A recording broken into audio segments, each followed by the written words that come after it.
j'imagine, affirme une filiation avec Valéry Giscard d'Estaing. On imagine, Hervé Morin, bonsoir, vous êtes en direct avec nous, que c'est votre cas. Vous vous sentez l'un des héritiers politiques de Valéry Giscard d'Estaing? Ouais, enfin bon, je ne me sens pas héritier au sens que je ne suis pas de la même dimension que lui. Sur le plan politique, sur le plan Voilà, idéologique, sur le plan des idées, bien sûr. ça a été de loin l'homme le plus intelligent que j'ai rencontré, moi, de toute la vie politique française. Il y a deux hommes dans ma vie politique qui m'ont remarqué, c'est Barack Obama et Valéry Giscard d'Estaing, par la classe et leur capacité globalement à faire taire tout le monde quand ils prenaient la parole. Euh, et donc, moi, j'ai eu cette chance, quand j'étais ministre de la Défense, d'être invité par lui, disons, à peu près 2 fois par an pour des petits déjeuners, parce que les questions de défense l'intéressaient beaucoup. C'était des moments extrêmement privilégiés.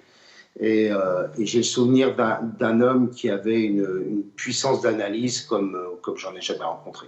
Comment se manifestait cette intelligence supérieure dont vous nous parlez, concrètement? Il avait cette capacité à exprimer simplement des situations de la société, de la vie politique. Il avait cette capacité à trouver, au-delà de la formule, la synthèse qui globalement éclairait immédiatement le champ de la réflexion. Et puis il avait très clairement parfaitement compris qu'après mai 68, il fallait moderniser la vie politique, moderniser la démocratie.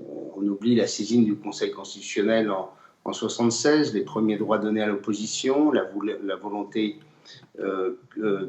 d'empêcher la mainmise complète du pouvoir sur notamment la télévision. Il avait voulu inscrire clairement la France vers la décentralisation, mais n'a pas pu le faire compte tenu des alliances politiques du moment. Voilà, et puis bien sûr, personne n'oublie sa volonté européenne. Moi, ce qui m'avait beaucoup frappé sur les dernières conversations que j'ai avec lui, c'était le pessimisme qu'il avait sur l'évolution de la France, sur son déclin, en traçant le projet européen comme un moyen pour la France de rester une puissance comptant sur la surface du monde. Et justement, sur ce point, il a compris pourquoi les Français n'ont pas voulu de cette constitution qu'il avait proposée? Écoutez, je me posais cette question-là pour tout vous dire tout à l'heure,